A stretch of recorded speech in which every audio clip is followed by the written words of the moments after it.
Hi everyone, my name is Alexander or Alex. As you can see, I'm working outside and I'm at my customer's place today. He recently purchased this Acura MDX 2003, I believe, and the tags are expired on that car and it needs to go for inspection. So there is a slight issue. The P0420, as many of you might know, it is the catalytic converter, right? The chances of the catalytic converter being bad is probably about 90%, but there are some other things that I would like to check first before we go ahead and spend $500-800 on replacing a cat. So there is a possibility that the oxygen sensor might be not working correctly and it's misleading the computer and the computer throwing that code. Also, another thing to check is for the exhaust leaks on the car in the exhaust system, especially before the downstream and around the downstream sensor. Anyway, after downstream sensor, like let's say a foot away, closer to the muffler, it doesn't really matter if he has a leak or not. It's not really going to affect the way the exhaust system is working and catalytic works. So I want to explain to you what does the catalytic converter do and what it is first of all. So the catalytic converter is it's a part of the exhaust system created to help with the emission to lower the CO2 that comes out of the exhaust pipe, out of the engine. What exactly it does is actually it's a chemical reaction. That's why they call it catalytic. It's a chemical reaction between the fine materials that's inside of the honeycomb of the cat, which is rhodium, titanium, and maybe something else. I'm just going off my memory. Didn't really read about this lately, but what it does, that fine material goes in a chemical reaction with the CO2 and oxygen. So the car is an 03, like I said, it's 17 years old at this point. It's got close to 200,000 miles. So the catalytic converter worked pretty hard throughout that years. And what usually happens that the fine material wears out and it no longer can work properly to a full capacity because of now we have a lot less fine materials in it than we had before when the car was brand new, obviously.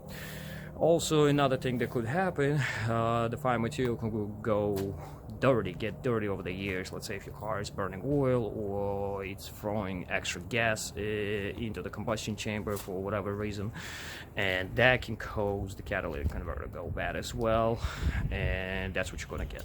So the 420 code stands for insufficient flow, or I'm sorry, it's actually, you know what, let me read this to you so I won't mislead you. I got my computer up here, let me switch over the camera. So here's the computer, already plugged it in, and now, damn it, always happens. So now we're gonna click on auto scan. I'm trying to get as less reflection on the screen as possible, so it's working. Now don't forget the keys should be on the on position, but don't start the car yet. We'll start it in a little bit. So as you can see, codes found 1. So we're gonna go ahead and click OK and go here. So and that will give us the code. By the way, anytime the check engine light comes on your dash, it is actually a federal law.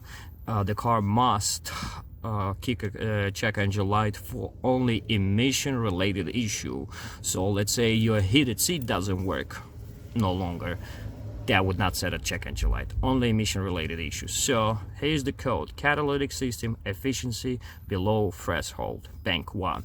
So what it's saying that the catalytic converter is no longer working properly to a full capacity. So it's not anything else. So that's all what he's talking about. And bank one, hold on, let me switch the camera. You know what, I'll leave it the way it is. So the bank 1, as you can see, this is a V6 model. It's got 6 cylinders. So there's one side of the cylinders, here's 3 cylinders up here, and there's another side, 3 cylinders up there. So the bank 1 stands for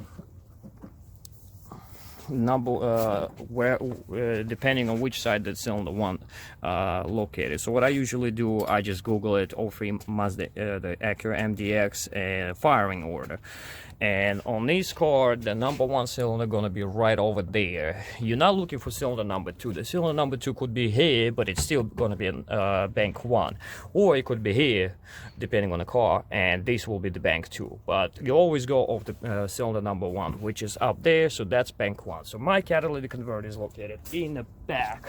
A little pain in the ass to get to, but with proper tools, as you can see, it's right over there. This is the guy. So, a little pain in the ass, but with the proper tools, as a torch, some Milwaukee stuff, we'll get to it no problems. So, this is what we do as far as making sure it is a catalytic converter. So there's a couple things you want to try. So I'm gonna go ahead and start the car. As you can see, the car is running. The RPM is a little bit over 1,000. So now on the scan tool, we're gonna go exit this and go on the live data. I want to check the O2 sensors. I want to see them work properly, and this is how we're gonna do. So I'm waiting for it to.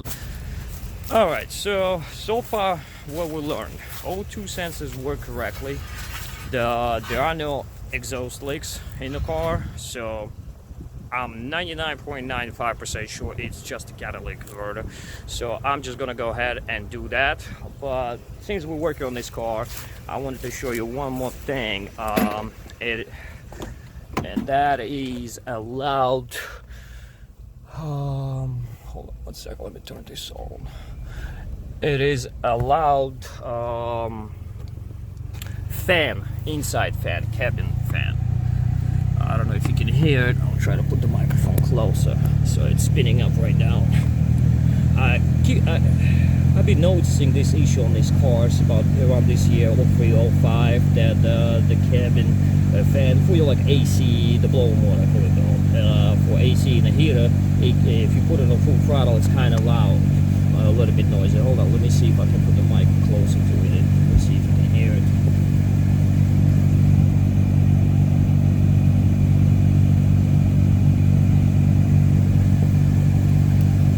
I don't know if you heard it or not. We'll figure out that later. So, and the issue is, it's not the blower motor that's bad.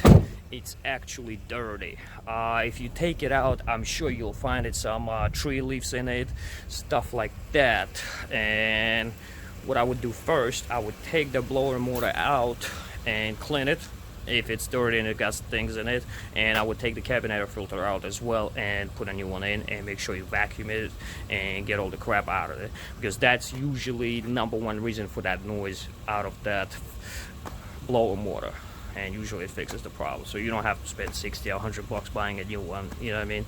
It's pretty cool. Alright guys, so thanks for watching. Listen, if you got any questions, just comment below and I'll try to get back to everybody and see what people think. And I'm gonna go help my buddy out. He's already under the car working on that cat, so I'm gonna go help him out, and I'm gonna try to film the process as well so you can see what's going on. Thanks, bye. And there is one more thing I want to add about the catalytic converter. Anytime you go in to replace a catalytic converter, make sure you're replacing the one in between the oxygen sensors, upstream and downstream.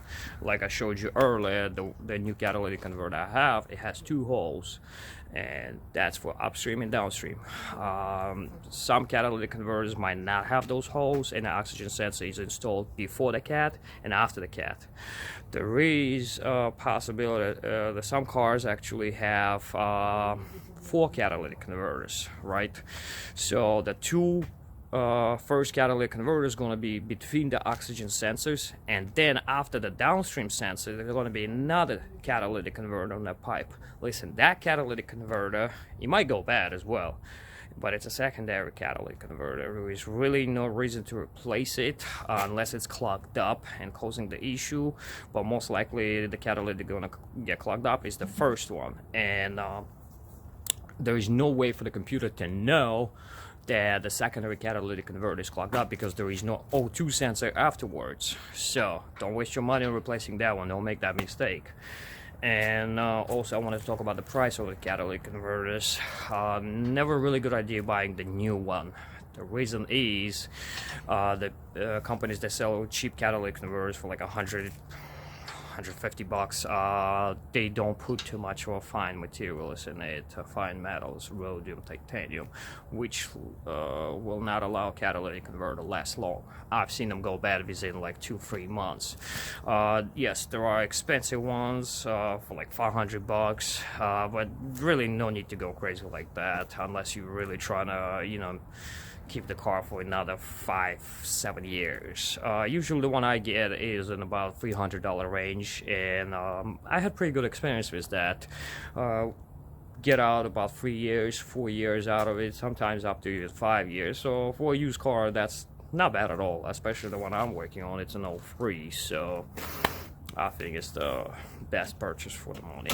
And also, a quick tip: if you do your catalytic converter yourself and you take the old one off and look inside of it with the flashlight or something and make sure the honeycomb is still there, it will look like a sponge, like kind of like a filter. If it is, you can take it to a scrap metal place or people that accepts those cats, or people that buy cats. You can sometimes get up to $150 for an old catalytic converter. It depends on the year, make, and model, so you always got to check, but probably $40-50 is your minimum, so kind of saves you a couple bucks. All right, thanks for watching, guys.